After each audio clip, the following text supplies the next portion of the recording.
Hello, good morning to all. Shri Balaji education के online platform पे आप सभी का एक बार फिर से स्वागत है। आज का टॉपिक है शॉक, जो एमएसएन पिछली क्लास में मैंने पढ़ाया था इन्फ्लामेशन, उसके बाद में ये सेकंड टॉपिक है शॉक। शॉक किसे कहते हैं, ये कैसे होता है, इसके बारे में हम डिटेल में पढ़ेंगे। तो सबसे पहले इसकी डेफिनेशन क्या होता है, शॉक क्या होता है। सबसे पहले इसकी डेफिनेशन, तो डेफिनेशन मीन्स होता है परिभाषा। तो shock is a physiological condition, physical condition, एक फिजिकल कंडीशन है in which the blood supply of the body tissue and cell greatly reduce. इसके अंदर क्या होता है, जो बॉडी के अंदर O2 की सप्लाई है, जो ऑक्सीजन की सप्लाई है वो कम हो जाती है। ब्लड के अंदर ऑक्सीजन की सप्लाई क्या हो जाती है, कम हो जाती है, तो उसके कारण शॉक आ सकता है। तो इसके अंदर सप्लाई ऑफ टिश्यू और सेल्स ग्रेजुअली रिड्यूस। तो जैसे ब्लड के अंदर ऑक्सीजन कम होगी तो वो आगे टिश्यू में नहीं पहुंचेगी, और टिश्यू में नहीं पहुंचेगी तो सेल्स में नहीं पहुंचेगी, क्योंकि टिश्यू, जो सेल्स आपस में मिलकर क्या बनाते हैं, टिश्यू बनाते हैं, और टिश्यू आपस में मिलकर क्या बनाते हैं, एक ऑर्गन बनाते हैं, है ना। और ऑर्गन बना के एक क्या बनाते हैं, सिस्टम बनाते हैं। तो इसके अंदर क्या होता है, एक फिजिकल कंडीशन है जिसमें क्या है, blood supply of the body tissue और सेल इज ग्रेजुअली रिड्यूस, कम हो जाती है। इसके अंदर जो ऑक्सीजन की डिमांड है वो कम हो जाती है। In the event of shock the blood supply of tissue perfusion to the major organ of the body is reduce so much that the condition is multi organ failure can be rise the condition worse rapidly।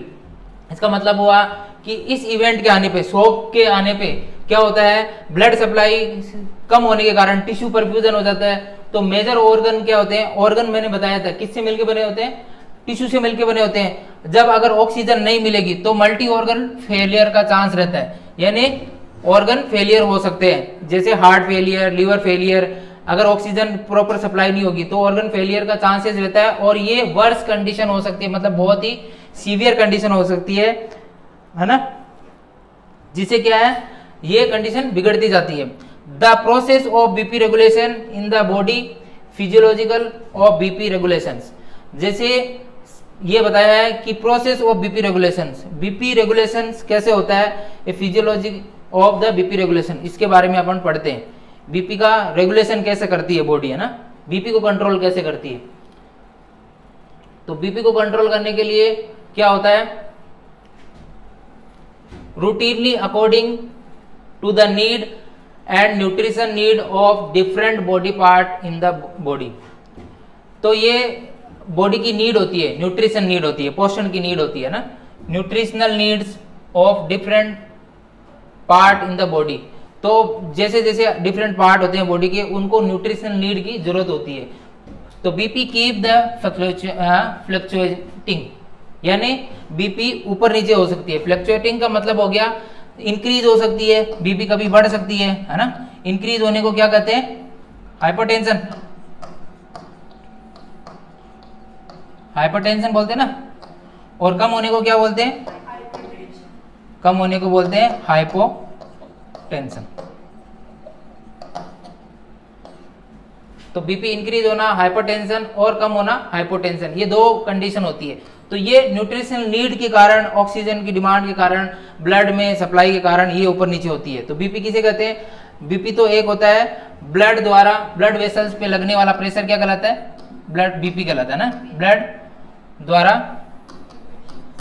Blood vessels पर लगने वाला pressure, है ना, लगने वाला pressure BP कहलाता है। तो ये प्रेशर क्या है, कम और ज्यादा होने के कारण भी बीपी कम और ज्यादा हो सकती है। और फ्लूइड, ये किडनी पे भी डिपेंड करता है, अगर किडनी अपना फ्लूइड बाहर नहीं निकालती प्रॉपर तो भी उसके कारण भी हो सकता है। तो बॉडी के अंदर कुछ रिसेप्टर होते हैं, बोरो रिसेप्टर वगैरह ना।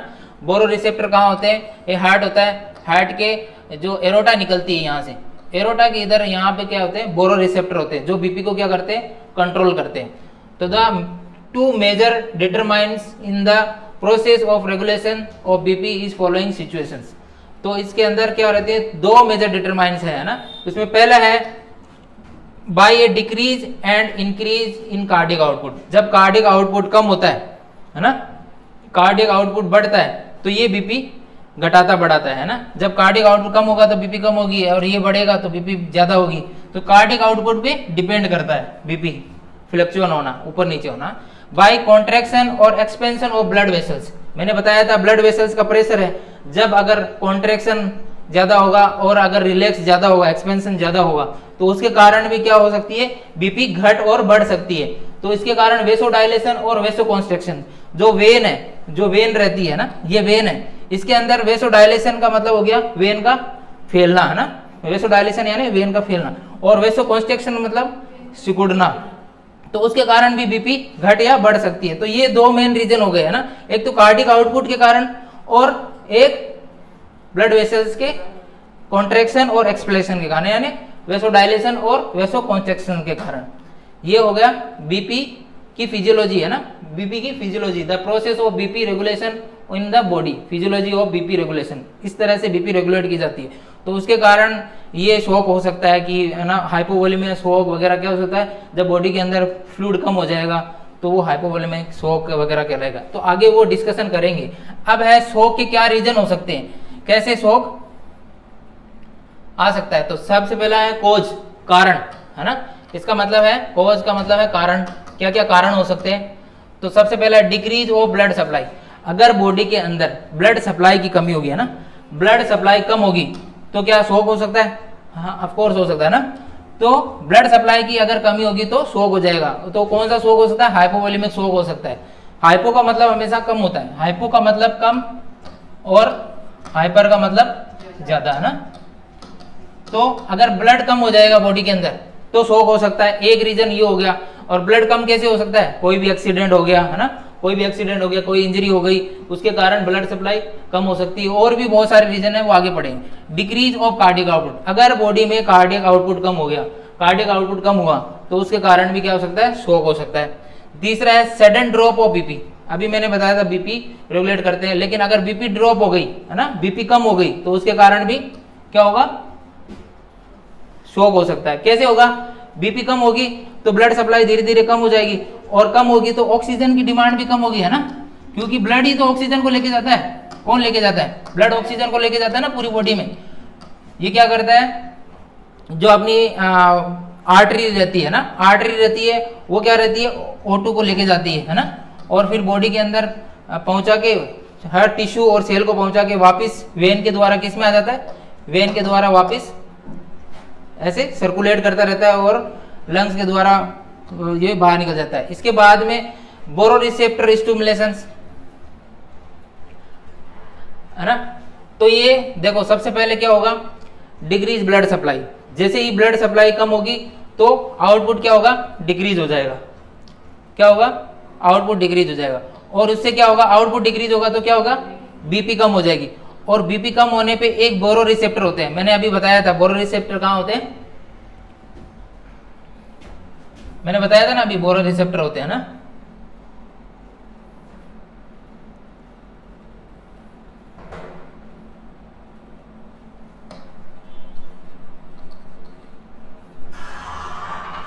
तो ये बोरोरिसेप्टर कहाँ होते हैं, ये हार्ट है, इसके ऊपर ये मैंने बताया था क्या रहता है, राइट एट्रियम, और ये लेफ्ट एट्रियम।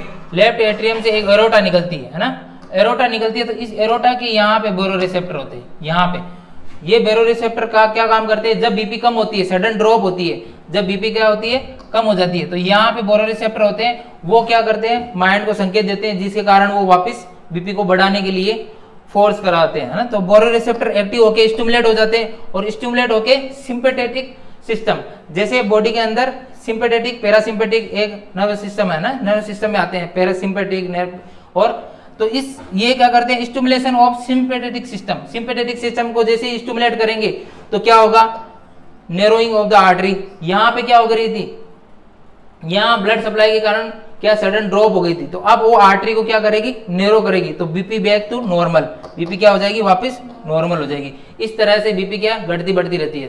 तो ये एक पैथोफिजियोलॉजी है एक तरह से है ना। जैसे ही कार्डिक आउटपुट हुआ, कोई को शॉक हुआ, ब्लड इंजरी या कोई भी इंजरी हो गई या कुछ भी हो गया, तो उसके कारण क्या डिक्रीज ब्लड फ्लो हुआ, उसके कारण फिर क्या डिक्रीज कार्डिक आउटपुट हो गया, फिर सडन ड्रॉप ऑफ बीपी, है ना, बीपी क्या हो जाएगी, अचानक से कम हो जाएगी, और फिर क्या करेंगे बॉडी के अंदर वो ये बायोरिसेप्टर काम करेंगे और वापस से क्या स्टिमुलेशन ऑफ सिंपैथेटिक सिस्टम, और सिस्टम को स्टिमुलेट कर देंगे, स्टिमुलेट करते ही क्या आर्टरी वापस नैरो हो जाएगी और उसके कारण बीपी क्या हो जाएगी, नॉर्मल हो जाएगी। तो ये ऐसे बीपी को ये नॉर्मल करते हैं, ठीक है, समझ आगे।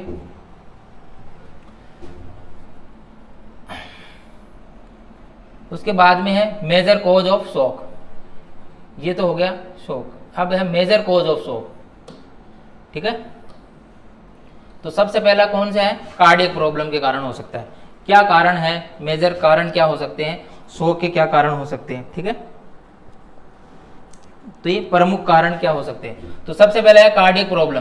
कार्डियक प्रॉब्लम में हार्ट अटैक, अगर किसी पेशेंट को कार्डियक प्रॉब्लम हो रही है, हार्ट अटैक आ रहा है, तो उसके कारण भी हो सकता है। तो मैंने बताया था जैसे ब्लड सप्लाई कौन करता है बॉडी के अंदर, हार्ट ही करता है, और हार्ट से ब्लड सप्लाई अगर कम हो रही है ना, अगर ये हार्ट में कुछ ब्लड क्लॉटिंग हो गया, एमआई की सिचुएशन आ गई, हार्ट फेलियर हो गया, तो यहाँ से क्या होगा, ब्लड सप्लाई कम होगी, और ब्लड सप्लाई कम होगी तो बॉडी को ऑक्सीजन कम मिलेगी, और ऑक्सीजन कम मिलेगी तो वो शॉक की कंडीशन आ जाएगी, है ना, शॉक की कंडीशन हो जाएगी। तो ये एक रीजन हो गया, कार्डियक प्रॉब्लम के कारण शॉक हो सकता है। तो हार्ट डिजीज के कारण या हार्ट अटैक के कारण, एमआई के कारण, है ना, एमआई के कारण, और ये भी रीजन हो सकते हैं। उसके बाद में सीवियर ब्लीडिंग, अगर किसी को सीवियर ब्लीडिंग है, इंटरनल और एक्सटर्नल दोनों हो सकती है। अगर एक्सीडेंट हो गया, कोई एक्सीडेंट हो गया पेशेंट को, पेशेंट का एक्सीडेंट हो गया या कोई इंटरनल ब्लीडिंग हो गई, तो क्या होगा, ब्लड कम होगा, और ब्लड कम होगा तो अपने आप ऑक्सीजन कम हो जाएगी, है ना।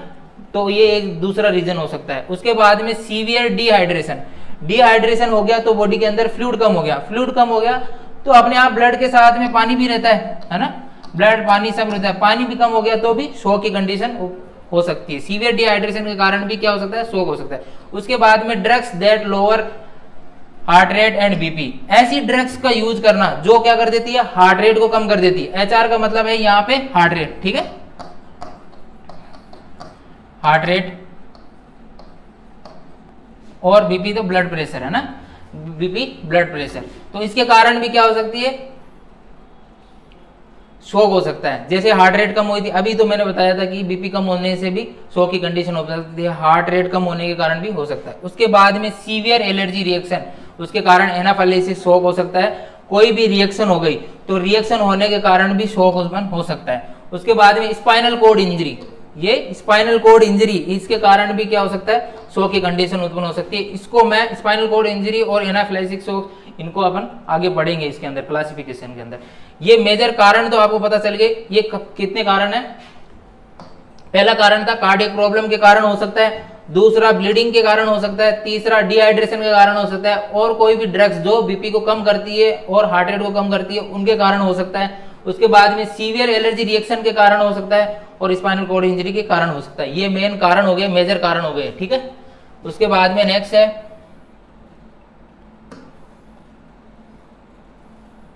क्लासिफिकेशन। क्लासिफिकेशन में टाइप, कितने टाइप के होते हैं मतलब, है ना, टाइप्स क्या क्या है इसके। क्लासिफिकेशन, क्लासिफिकेशन में सबसे पहला है कार्डियोजेनिक शॉक्स। अब इसके टाइप है, इसके नाम से ही पता चल रहा है का सबसे पहला टाइप है कार्डियोजेनिक शॉक। इसके अंदर जैसे कार्डियक कुछ प्रॉब्लम आए तो उसके कारण जो शॉक उत्पन्न होता है उसे कार्डियोजेनिक शॉक कहते हैं।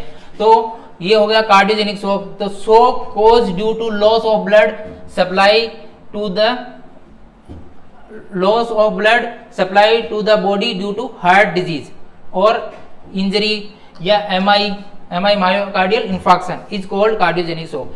यानी ऐसा शॉक जिसके अंदर ब्लड लॉस हो रहा है, ब्लड सप्लाई कम हो रही है, कोई भी हार्ट डिजीज के कारण, इंजरी के कारण, एमआई के कारण, मायोकार्डियल इंफार्क्शन के कारण, तो इस प्रकार के शॉक को किसे क्या कहते हैं, कार्डियोजेनिक शॉक कहते हैं। जिसमें कार्डियक प्रॉब्लम के कारण अगर शॉक की कंडीशन उत्पन्न हो रही है तो उसे कहते हैं कार्डियोजेनिक शॉक, ठीक है। तो ये कार्डियक हार्ट डिजीज, इसके अंदर मैंने बताया था हार्ट फेलियर वाली कोई भी डिजीज हो सकती है, एमआई की डिजीज हो सकती है, कोई वाल डिजीज हो सकती है, तो उसके कारण सब में ब्लड सप्लाई की कमी हो जाती है। इंजरी हो गई, हार्ट इंजरी हो गई कोई भी, तो उसके कारण हो सकता है। एमआई मायोकार्डियल इंफार्क्शन होता है ना, MI कब आता है? जब कोरोनरी आर्टरी में कोई ब्लॉकेज आ जाए। तो हार्ट को जो ब्लड सप्लाई करती है कोरोनरी आर्टरी है ना, left coronary right coronary artery, यहाँ पे ब्लॉकेज हो जाए तो हार्ट को ब्लड सप्लाई बंद हो जाएगी, तो उसके कारण भी क्या हो जाएगा, हार्ट अच्छे से काम नहीं करेगा और ब्लड सप्लाई सही नहीं होगी, तो वो भी एक शॉक की कंडीशन है। उसके बाद में सेकंड नंबर है शॉक, ये तो हो गया पहला नंबर। अब सेकंड नंबर है हाइपोवोलेमिक शॉक। हाइपोवोलेमिक, हाइपो यानी कम है ना, और वोलेमिक मतलब वॉल्यूम कम हो रहा है। तो the condition of shock cause due to excessive fluid loss from body due to the any reason is called hypovolemic shock. कोई भी रीजन के कारण, अगर कोई भी रीजन हो उसके कारण बॉडी के अंदर फ्लूइड की कमी हो जाए, फ्लूइड लॉस हो जाए बॉडी का, और फ्लूइड लॉस हो जाए तो उस टाइप के शॉक को क्या कहते हैं, हाइपोवोलेमिक शॉक कहते हैं। ठीक है, बॉडी के अंदर कोई भी कारण हो, कोई भी कोज जिसके कारण बॉडी में फ्लूइड का लॉस हो जाए, किसका लॉस हो जाए, फ्लूइड का लॉस हो जाए है ना, fluid loss from the body due any reason is called hypovolemic shock. These reason, अब क्या रीजन हो सकते हैं फ्लूइड लॉस होने के, वो रीजन मैं बताता हूँ। वो रीजन हो सकते हैं हेमरेज, हेमरेज मतलब कोई ब्लीडिंग हो जाना है ना, कोई भी रीजन से ब्लीडिंग हो सकती है, एक्सीडेंट के कारण ब्लीडिंग हो सकती है, और भी कोई रीजन के कारण ब्लीडिंग हो गई, तो ब्लीडिंग हो गई तो फ्लूइड कम हो जाएगा, डायरिया हो गया है ना, वोमिटिंग हो गई तो उसके कारण भी फ्लूइड कम हो गया, बर्न के कारण, अगर बर्न हो गया है ना, जल गया तो उसके कारण भी फ्लूइड लॉस होता है ना, extra cellular fluid intracellular fluid होते हैं वो कम हो जाते हैं। उसके बाद में डिहाइड्रेशन, डिहाइड्रेशन का रीजन भी यही है, डायरिया वोमिटिंग है ना, उसके कारण डिहाइड्रेशन हो जाता है। तो डिहाइड्रेशन के कारण कौन सा शॉक हो सकता है, हाइपोवोलेमिक शॉक हो सकता है। तो क्वेश्चन ऐसे भी पूछ सकते हैं कंपटीशन एग्जाम में कि डिहाइड्रेशन में कौन सा शॉक होता है, बर्न के कारण कौन सा होता है, ब्लीडिंग के कारण कौन सा शॉक होता है, या हार्ट डिजीज है तो कौन सा शॉक होता है, ऐसे भी एग्जाम्पल करके क्वेश्चन कंपटीशन एग्जाम में पूछ सकते हैं। ठीक है,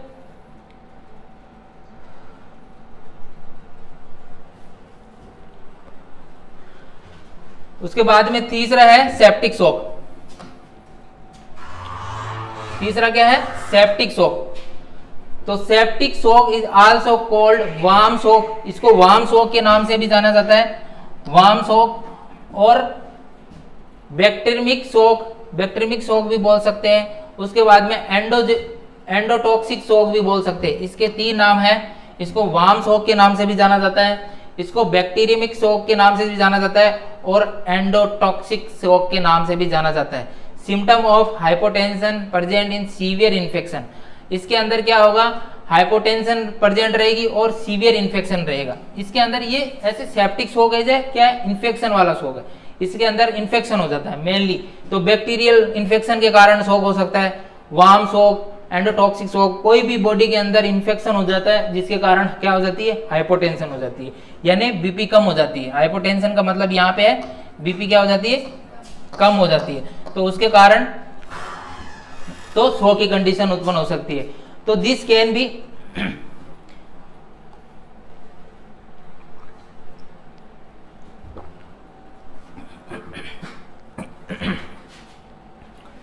this can be happen in following types. ये सीवियर इन्फेक्शन के कारण अलग अलग हो सकते हैं। तो कोई यूटीआई हो गया, यूटीआई का मतलब क्या हो गया, urinary track infection.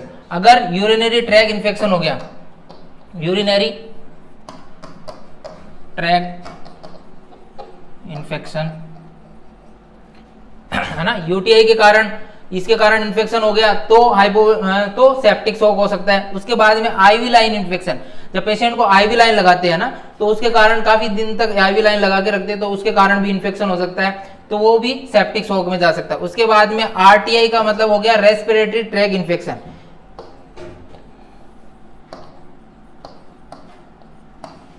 Respiratory tract infection, तो इसके कारण हो सकता है, आरटीआई के कारण हो सकता है। उसके बाद में निमोनिया, अगर किसी पेशेंट को निमोनिया हो गया तो उसके कारण हो सकता है, निमोनिया के कारण हो सकता है। और निमोनिया के बाद में क्या है, वही मेनिंजाइटिस हो गया, मेनिंजस लेयर में अगर इन्फेक्शन हो गया तो उसके कारण शॉक हो सकता है। तो ये सेप्टिक शॉक, इसको कहते हैं सेप्टिक शॉक। सेप्टिक शॉक में मैंने बताया था कोई भी बॉडी के अंदर अगर इन्फेक्शन हो जाए, सीवियर इन्फेक्शन हो जाए, तो उसे सेप्टिक शॉक हो सकता है। तो सेप्टिक शॉक को और नाम से जाना जाता है, वार्म शॉक, बैक्टीरियमिक शॉक और एंडोटॉक्सिक शॉक, इस नाम से भी जाना जाता है। और ये इन्फेक्शन कैसे हो सकता है, यूटीआई से हो सकता है, आरटीआई से हो सकता है, आईवी लाइन इन्फेक्शन से हो सकता है, निमोनिया हो गया, मेनिंजाइटिस हो गया, और भी कोई बैक्टीरियल डिजीज हो गई, टीबी वगैरह हो गई, तो उसके कारण सेप्टिक शॉक हो सकता है ना। उसके बाद में है नेक्स्ट 4 नंबर एलर्जिक शॉक। कोई भी एलर्जी हो गई उसके कारण जो शॉक उत्पन्न होता है उसे कहते हैं एलर्जिक शॉक।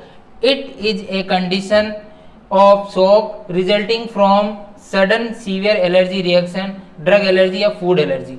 यानी कोई पेशेंट को अगर कोई ड्रग एलर्जी होती है, कोई भी ड्रग से एलर्जी हो जाती है, यानी कोई मेडिसिन से एलर्जी हो जाती है या कोई फूड से एलर्जी हो जाती है, तो उसके कारण जो सडन सीवियर एलर्जी रिएक्शन होती है उसके कारण जो कंडीशन उत्पन्न होती है वो वाले शॉक को क्या कहते हैं, एलर्जिक शॉक कहते हैं। कोई भी ड्रग एलर्जी या फूड एलर्जी के कारण जो शॉक उत्पन्न होता है उससे क्या कहते हैं, एलर्जिक शॉक कहते हैं। ठीक है, अब एलर्जिक शॉक होता कैसे है वो पढ़ते हैं। एलर्जिक शॉक कैसे होता है, तो वो सबसे पहले एलर्जिक रिएक्शन क्या होती है, कोई भी एलर्जिक रिएक्शन होती है, कोई भी एलर्जिक रिएक्शन होती है, तो एलर्जिक रिएक्शन जैसे कोई भी यहाँ फूड ड्रग एलर्जी हो गई, कोई भी फूड के कारण हो गई, फूड एलर्जी हो गई, फूड एलर्जी हो गई है ना। फूड एलर्जी के कारण क्या होगा, वेसोडाइलेशन हो जाएगा। वेसोडाइलेशन का मतलब क्या है, ब्लड वेसल्स का डायलेट हो जाना ना, ब्लड वेसल्स डायलेट हो जाएगी। उसके कारण क्या हो जाएगा, fluid leak from the blood vessels, और ब्लड वेसल्स अगर डायलेट हो जाएगी तो क्या फ्लूइड क्या करेगा, ब्लड वेसल्स से क्या करेगा, लीक हो जाएगा, लीक होगा। ठीक है, लीक होगा तो उसके कारण क्या होगी, अगर लीक होगा ब्लड वेसल से लीक होने लग जाएगा फ्लूइड, तो उसके कारण क्या हो जाएगा, reduce blood supply, blood supply कम हो जाएगी है ना, ब्लड सप्लाई क्या हो जाएगी, कम हो जाएगी, और कम होगी तो शॉक की कंडीशन उत्पन्न हो जाएगी। तो ये एलर्जिक रिएक्शन ऐसे होती है जिसके कारण क्या है, शॉक की कंडीशन उत्पन्न हो सकती है। यानी कोई भी पेशेंट में कोई फूड या ड्रग्स के कारण एलर्जी हुई, ड्रग्स के कारण भी हो सकती है, यहाँ कोई जरूरी नहीं है, किसी के कारण भी ड्रग्स या फूड या कोई भी एलर्जी रिएक्शन हुई, एलर्जी रिएक्शन होते ही क्या होगा, वेसोडाइलेशन होगा। वेसोडाइलेशन होते ही क्या होगा, fluid leak from the blood vessels, और ब्लड वेसल से फ्लूइड का लीक होने लग जाएगा, और उसके कारण क्या, ब्लड सप्लाई कम हो जाएगी, और ब्लड सप्लाई कम होगी तो क्या, O2 की डिमांड कम हो जाएगी है ना, O2 कम पहुंचेगा टिश्यू वगैरह में, और O2 कम होते ही क्या, शॉक की कंडीशन उत्पन्न हो जाती है। सबसे पहले यही पढ़ा था कि बॉडी के अंदर ऑक्सीजन की डिमांड कम हो जाती है तो शॉक की कंडीशन उत्पन्न हो सकती है, तो शॉक आ जाएगा, ये एलर्जिक शॉक के कारण। समझ में आ गया एलर्जिक शॉक। उसके बाद में है 5 नंबर न्यूरोजेनिक शॉक, ये नर्व से रिलेटेड है ना, न्यूरोजेनिक शॉक। ठीक है, 5 नंबर है न्यूरोजेनिक शॉक।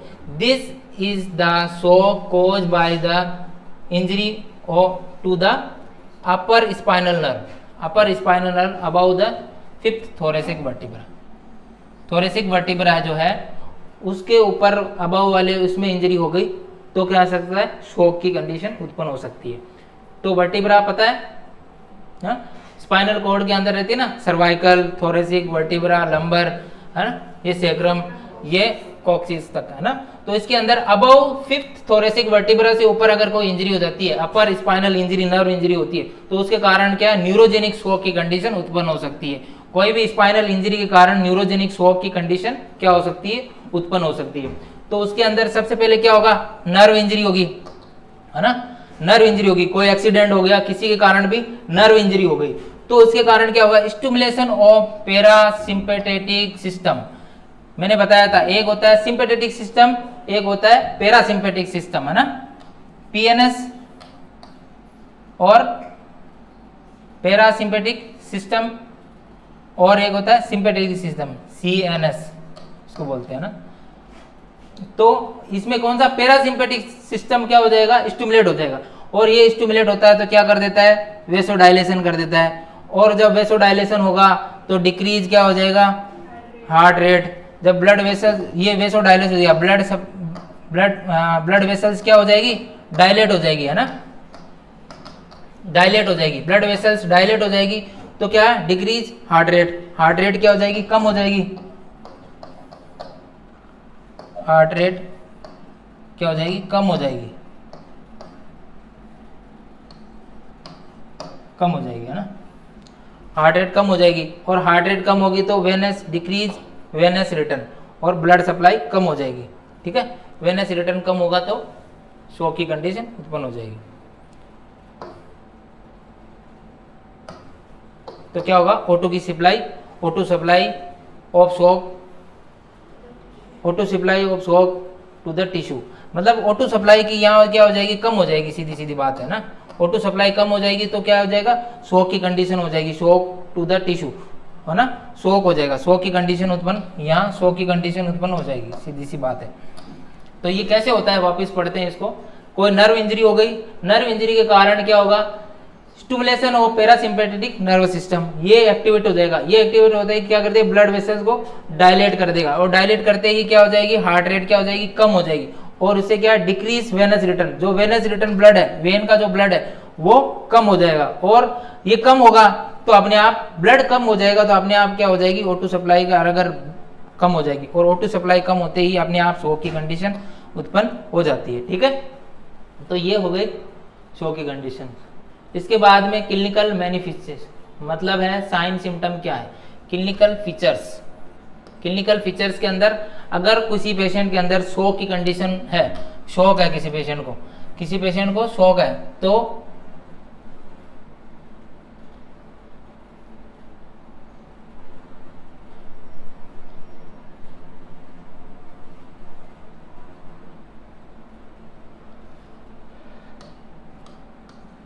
किसी पेशेंट को शॉक है तो उसके के अंदर साइन सिम्टम क्या होंगे, है ना, साइन एंड सिम्टम क्या होंगे, साइन सिम्टम या क्लिनिकल लक्षण क्या होंगे, है ना, लक्षण क्या होते हैं, सब एक ही चीज है। ठीक है, तो इसके अंदर क्या लक्षण होंगे आप खुद ही बता सकते हो। अगर शॉक की कंडीशन होगी तो बीपी कम होगी, सबसे बेस्ट इंपॉर्टेंट चीज है, बीपी कम हो जाएगी, तो रिड्यूस ब्लड प्रेशर्स, है ना, ब्लड प्रेशर कम होगा, क्या बोलते हैं इसको, हाइपोटेंशन बोलते हैं ना, हाइपोटेंशन बोल सकते हैं, सीधा एक वर्ड हो गया, एक सिम्टम हो गया, हाइपोटेंशन की कंडीशन हो जाएगी, जैसे ही शॉक होगा उसकी हाइपोटेंशन की कंडीशन हो जाएगी, फर्स्ट सिम्टम। उसके बाद में rapid but week pulse, pulse क्या हो जाएगी, पहले रैपिड सुनाई देगी ना, फास्ट हो गई, टेकीकार्डिया देखने को मिलेगा, लेकिन वीक पल्स, जो पल्स जो अपने को है वो वीक महसूस होगी, है ना, फील करेंगे तो वो वीक होगी। उसके बाद में रैपिड रेस्पिरेशन, रेस्पिरेशन कैसे हो जाएगा, रैपिड हो जाएगा, तेज हो जाएगा, उसको क्या बोलते हैं, तेज होने को क्या बोलते हैं, क्या बोलते हैं, टेकीपीनिया बोलते हैं ना, टेकीपीनिया बोलते हैं ना, टेकीपीनिया बोलते हैं ना। और पल्स को कम होने को क्या बोलते हैं, टेकीकार्डिया, पल्स कम होने को नहीं, तेज होने को बोलते हैं टेकीकार्डिया ना, और कम होने को क्या बोलते हैं, ब्रेडिकार्डिया। वीक पल्स है, यहाँ रैपिड हो रही है पल्स, पहले तेज हो रही है, लेकिन वो टेकीकार्डिया हो रहा है ना, टेकीपीनिया और टेकीकार्डिया हो रहा है यहाँ पे।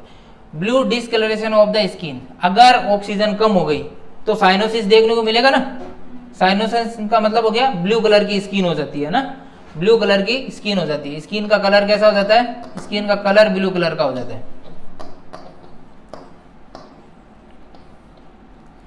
ब्लू कलर का हो जाता है, स्किन का कलर ब्लू कलर का हो जाता है। तो ये किसकी वजह से होता है, ऑक्सीजन की कमी की वजह से। O2 कम होगा, जहां पे ऑक्सीजन की कमी हो जाएगी तो वो स्किन ब्लू हो जाती है। जैसे कभी भी आप यहाँ पे हाथ पे टाइट बांध के देख लेना, यहाँ स्किन ब्लू हो जाएगी, ब्लड सप्लाई नहीं होगी तो वो एक देखने को मिलेगा हाइपो शॉक के अंदर। ठीक है,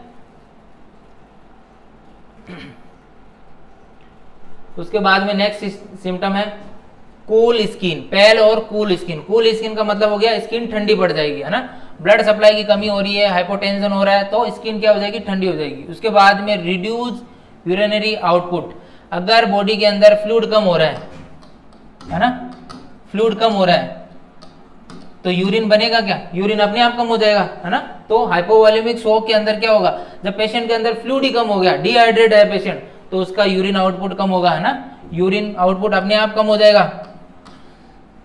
उसके बाद में एंजाइटी और मेंटल स्ट्रेस, ये कुछ सिम्टम देखने को मिल सकते हैं। एंजाइटी हो सकती है क्योंकि ऑक्सीजन की कमी हो रही है तो पेशेंट क्या रहेगा, कंफ्यूज रहेगा, तो उसको एंजाइटी रहेगी, घबराहट रहेगी, मेंटल स्ट्रेस रहेगा। उसके बाद में अगर इन्फेक्शन वाला है ना, सेप्सिस शॉक है, इसके अंदर बताया गया ना, स्पेशल सेप्सिस वाला शॉक है, मैंने बताया था ना टाइप में, ये अगर सेप्सिस वाला है तो उसके कारण फीवर आएगा, कोई भी बैक्टीरियल इन्फेक्शन के कारण फीवर आता है बॉडी के अंदर तो ये फीवर आ सकता है। उसके बाद में डिस्टेंशन जुगुलर वेन, जो जुगुलर वेन है ना, जुगुलर वेन है, इसका क्या है, डिस्टेंशन हो जाएगा, वेन फूली हुई नजर आएगी।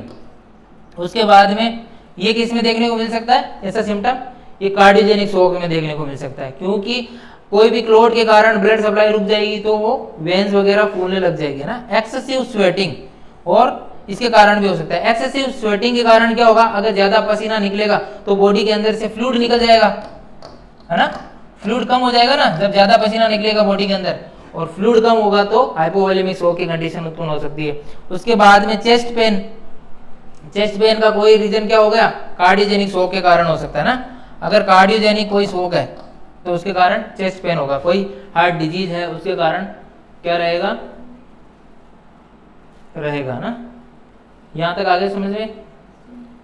उसके बाद में है डायग्नोसिस, कैसे पता लगाओगे शॉक की कंडीशन है, डायग्नोसिस क्या करोगे, है ना। डायग्नोसिस का मतलब है निदान, है ना, क्या करोगे डायग्नोसिस। तो लो ब्लड प्रेशर, सबसे पहले अपन बीपी चेक करेंगे पेशेंट की, तो उसके अंदर बीपी क्या आएगी, कम आएगी। तो कम आ रही है तो क्या रीजन है, पेशेंट में फ्लूइड कम हो रहा है, कुछ ना कुछ कमी हो रही है, इसलिए तो शॉक में जा सकता है पेशेंट। तो सबसे पहले शॉक वाले पेशेंट का अगर डायग्नोसिस करना है तो बीपी चेक करेंगे, तो लो ब्लड प्रेशर आएगा। लो ब्लड प्रेशर में क्या आएगा, सिस्टोलिक बीपी इज 90 से कम आ जाएगी, ठीक है, less than mean BP. Systolic BP यानी बीपी कितनी होती है, 120/80 mm ऑफ Hg, है ना, ये होती है। जो ऊपर वाली होती है वो क्या होती है, सिस्टोलिक, और नीचे वाली होती है जो क्या होती है, डायस्टोलिक। तो ये वाली बीपी क्या हो जाएगी, 90 से कम हो जाएगी, तो शॉक की कंडीशन जा रहा है ना, शॉक में जा रहा है पेशेंट, ठीक है। और इन दोनों के अंतर को क्या कहते हैं, 120/80 माइनस बराबर 40, है ना, इसको क्या कहते हैं, पल्स प्रेशर कहते हैं, इसको पल्स प्रेशर कहते हैं ना। उसके बाद में ऑर्थोस्टेटिक हाइपोटेंशन, एक ऐसी कंडीशन है ऑर्थोस्टेटिक हाइपोटेंशन। इसके अंदर क्या रहता है, ऑर्थोस्टेटिक हाइपोटेंशन के अंदर रहता है, ये एक हाइपोटेंशन की कंडीशन है, मतलब इसके अंदर भी बीपी कम होता है, लेकिन इसके अंदर जब आप उसका बीपी लेते हैं ना, mm ऑफ Hg, अगर सोते हुए पेशेंट की लेटा के अगर सुपाइन पोजीशन में बीपी लेंगे और उसके बाद में सिटिंग पोजीशन में लेंगे, तो उसमें जो डिफरेंस आएगा दोनों बीपी के अंदर, वो 10 mm ऑफ Hg का अंतर आएगा, है ना। 10 mm ऑफ Hg का जो अंतर आएगा, इसके कारण इसको क्या कर सकते हैं, ऑर्थोस्टेटिक हाइपोटेंशन कह सकते हैं। मतलब जब लेटा के बीपी लेते हैं और बैठा के लेते हैं, तो उसके अंदर जो बीच में डिफरेंस आता है वो कितना आता है, 10 mm ऑफ Hg का आता है। जैसे समझ लो कि अपने सुपाइन पोजीशन में लिया तो उसका बीपी आया 110, है ना, 110/70, और जब अपन ने बैठा के लिया तो वापिस आया 100/70। तो यानी 10 का डिफरेंस आ रहा है ना, जो सिस्टोलिक बीपी में डिफरेंस आ रहा है ना, कुछ ना कुछ 10 mm ऑफ Hg का डिफरेंस आ रहा है, तो ऑर्थोस्टेटिक हाइपोटेंशन। तो ऐसी वाली कंडीशन के अंदर भी पेशेंट क्या है, शॉक में जा रहा है, तो उससे पता लगाएंगे। दो डायग्नोसिस हो गया। उसके बाद में चेस्ट एक्सरे करेंगे, एक्सरे से थोड़ा बहुत पता लगा सकते हैं। उसके बाद में इकोकार्डियोग्राम, ये होता है 2D eco, 2D eco, 2D eco है ना, सोनोग्राफी की तरह होता है 2D इको, हार्ट का इको होता है। तो उसके अंदर हार्ट की कोई डिजीज है, वो और भी कुछ प्रॉब्लम है, तो उसके अंदर पता लग जाएगा। उसके बाद में ईसीजी के अंदर पता लग जाता है ना, ईसीजी के अंदर हाइपोटेंशन का पता लगता है, हार्ट रेट का पता लगता है, और कोई हार्ट डिजीज है तो उसका पता लग जाता है। उसके बाद में कोरोनरी एंजियोग्राफी, अगर किसी पेशेंट को MI आया है तो एंजियोग्राफी करते हैं ना, तो उसका ब्लॉकेज वगैरह पता लगाने के लिए, हार्ट में ब्लॉकेज का पता लगाने के लिए एंजियोग्राफी करते हैं, तो वो कोरोनरी एंजियोग्राफी। कोरोनरी आर्टरी होती है ना हार्ट के, कहाँ होती है, हार्ट को जो ब्लड सप्लाई करती है वो कोरोनरी आर्टरी है, उसकी अगर एंजियोग्राफी करे तो वहां पे कोई ब्लॉकेज वगैरह है तो उसको पता लगाने के लिए कोरोनरी एंजियोग्राफी करते हैं, ठीक है। To check other type of shock, allergy test, अगर कोई दूसरा एलर्जी वाला शॉक है ना, ये तो हो गया कार्डियोजेनिक शॉक के लिए कर सकते हैं ये चीजें। अगर एलर्जिक शॉक है तो कोई एलर्जी टेस्ट करेंगे, तभी तो पता लगेगा कि इसकी कौन सी एलर्जी के कारण उसको हो रहा है। जैसे किसी को ड्रग्स के कारण हो रहा है ना, फूड के कारण हो रहा है, तो वो एनाफिलेक्टिक शॉक में जो टेस्ट करते हैं वो एलर्जी का टेस्ट करते हैं, तो उससे एलर्जिक शॉक का पता लगा सकते हैं। उसके बाद में सेप्टिक शॉक रहता है, सेप्टिक शॉक मतलब इन्फेक्शन वाला शॉक, अगर किसी में इन्फेक्शन वाला है तो उसके लिए करते हैं culture and sensitivity test, blood culture करते हैं ना, culture and sensitivity test, CS, इसका मतलब है culture and sensitivity test, C का मतलब है कल्चर, S को मतलब है सेंसिटिविटी टेस्ट। ये इन्फेक्शन वाले शॉक के अंदर करते हैं, तो ब्लड कल्चर कर सकते हैं, है ना, ब्लड कल्चर सेंसिटिविटी टेस्ट कर सकते हैं। और यूरिन कल्चर सेंसिटिविटी टेस्ट कर सकते हैं, और स्पूटम है ना, स्पूटम का कर सकते हैं, और कोई स्किन का कर सकते हैं। तो कल्चर टेस्ट सबका होता है, उसके अंदर वो उस बैक्टीरिया का परफेक्ट पता चल जाता है कि कौन सी बैक्टीरियल इन्फेक्शन के कारण हो सकता है, तो उसके कारण या सेप्टिक शॉक का पता लगा सकते हैं अपन। ये तो हो गए कुछ डायग्नोसिस टेस्ट जिसके द्वारा अपन इस डिजीज का पता लगा सकते हैं। उसके बाद में है मैनेजमेंट। मैनेजमेंट क्या करते हैं, इसका मैनेजमेंट क्या करते हैं, मतलब इसका ट्रीटमेंट क्या करते हैं ना।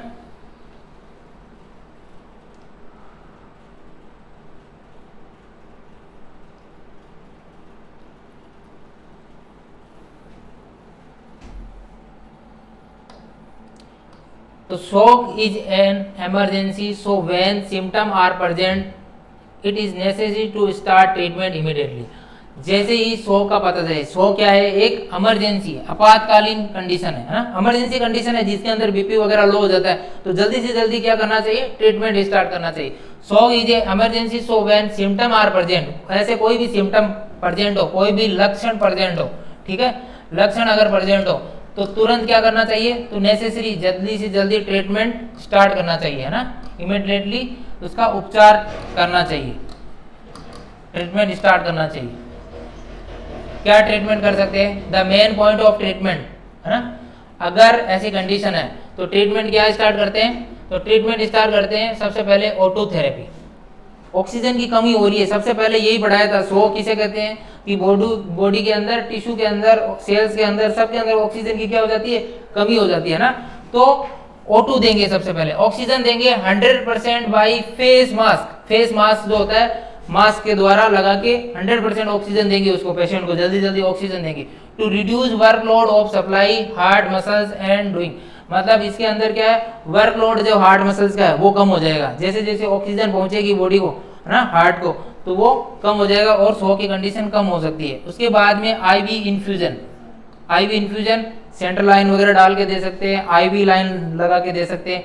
तो आईवी इन्फ्यूजन क्यों दे रहे हैं, हाइपोवोलेमिक शॉक है ना, फ्लूइड कम हो रहा है मगर बॉडी के अंदर, तो delivering fluid intravenously to rapid rate by a large bore line, मतलब बड़ी लाइन से उसको क्या कम से कम आईवी फ्लूइड देना चाहिए, टू रिवर्स हाइपोवोलेमिया ना, हाइपोवोलेमिया को ट्रीट करने के लिए। जैसे कोई किसी पेशेंट का एक्सीडेंट हो गया, उससे ब्लड लॉस हो गया बहुत ज्यादा, तो उसको तुरंत क्या करेंगे, तुरंत, और डिहाइड्रेशन में जा रहा है पेशेंट, एकदम डिहाइड्रेट हो गया, तो तुरंत उसको क्या लगा देंगे, आरएल या डेक्सोस वगैरह लगाते हैं ना, या देखो आरएल रिंगल लेटेज है ना, आरएल की बोतल लगा सकते हैं, तो उसको क्या है, तुरंत आईवी फ्लूइड चढ़ाते हैं। जैसे बर्न हो गया, पेशेंट को बर्न हो गया तो भी फ्लूइड लॉस हो जाता है, तो आरएल चढ़ाते हैं ना उसको फास्ट, है ना, जल्दी से जल्दी आरएल चढ़ाते हैं कि 8 घंटे के अंदर पहले डबल आरएल दे दो, है ना, जितनी 24 घंटे में देनी है उसकी, जो 8 घंटे में स्टार्टिंग में देते हैं आधी, और आधी उसके बाद में देते हैं।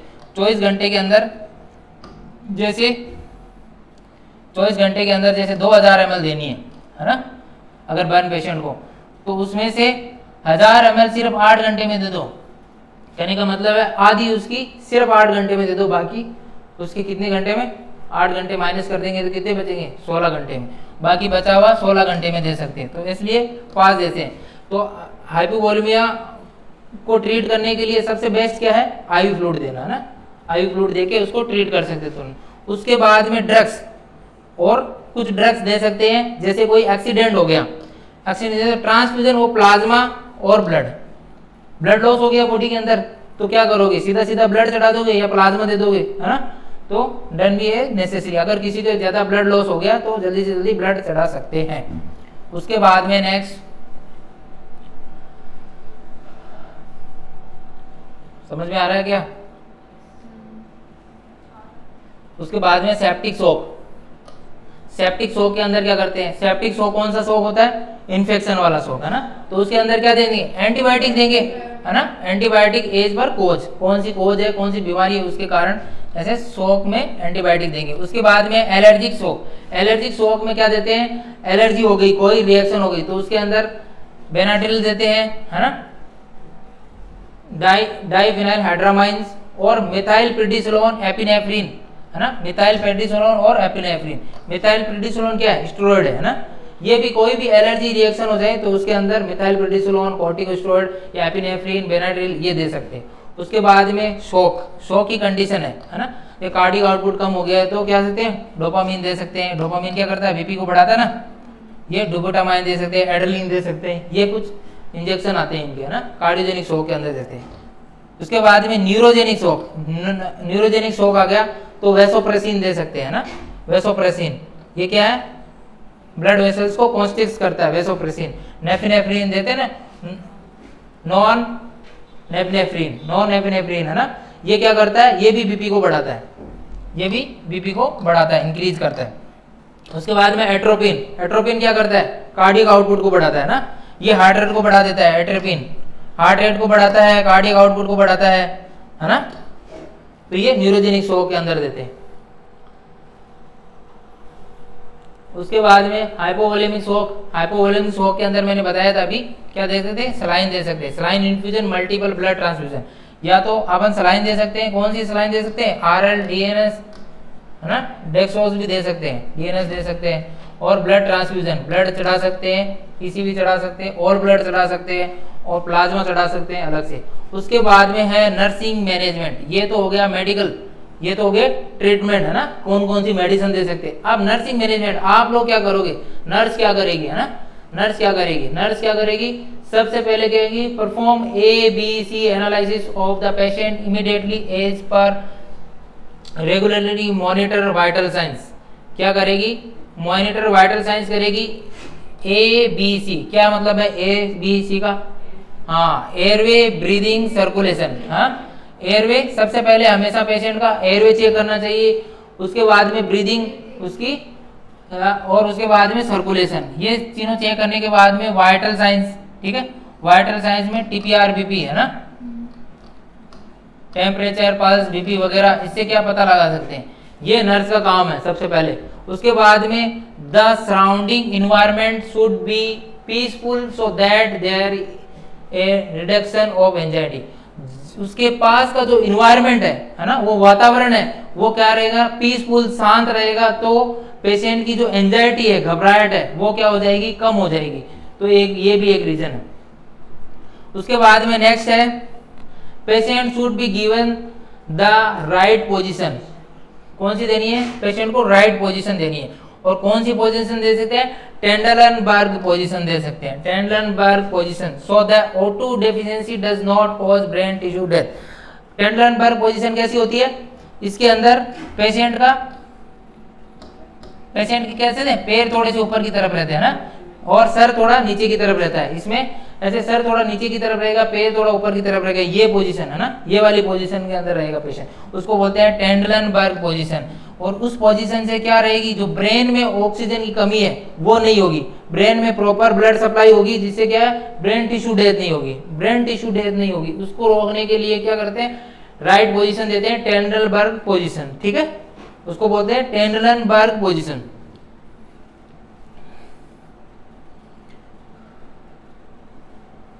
उसके बाद में नेक्स्ट क्या करते हैं, regular examination of patient should be done for the following point.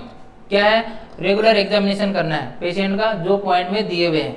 तो सबसे पहले ब्लड प्रेशर चेक करना है, ब्लड प्रेशर चेक करते रहना है, पल्स चेक करती रहने हैं, ठीक है, हाइपोटेंशन की कंडीशन चेक करने के लिए। उसके बाद में पेशेंट का स्किन का कलर, साइनोसिस चेक करने के लिए, पेशेंट का यूरिन आउटपुट चेक करते हैं। यूरिन आउटपुट तो कम नहीं हो गया है ना, कम होने पर कौन सा हो सकता है, हाइपोवोलेमिक शॉक हो सकता है। कैपिलरी रिफिल्स टाइम है ना, कैपिलरी रिफिल्स चेक करते हैं, वो प्रॉपर भर रही है कि नहीं भर रही है। उसके बाद में लेवल ऑफ कॉन्शियसनेस है ना, लेवल ऑफ कॉन्शियसनेस चेक करते हैं, पेशेंट बेहोश तो नहीं हो रहा है, कॉन्शियस है, सेमी कॉन्शियस है। उसके बाद में IV therapy should be check in 15 minutes. IV therapy proper जा रही है कि नहीं जा रही है, ब्लड है ना, जो फ्लूइड चढ़ाए हैं वो प्रॉपर जा रहा है कि नहीं जा रहा है, वो प्रॉपर चेक करते हैं। तो ये हो गया, ये हो गया, एक मिनट, ये हो गया आपका शॉक है ना।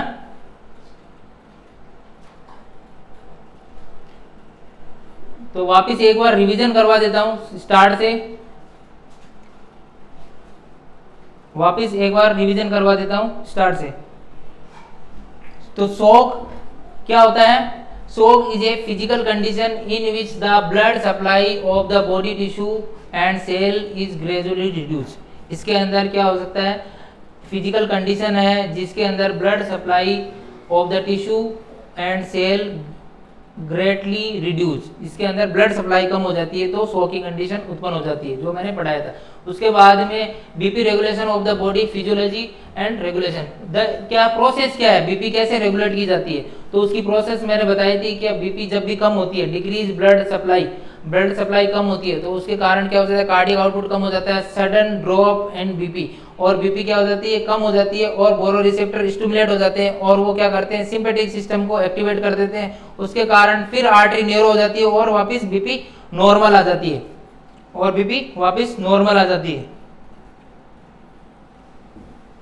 है ना, ये देखने को मिलता है। उसके बाद में नेक्स्ट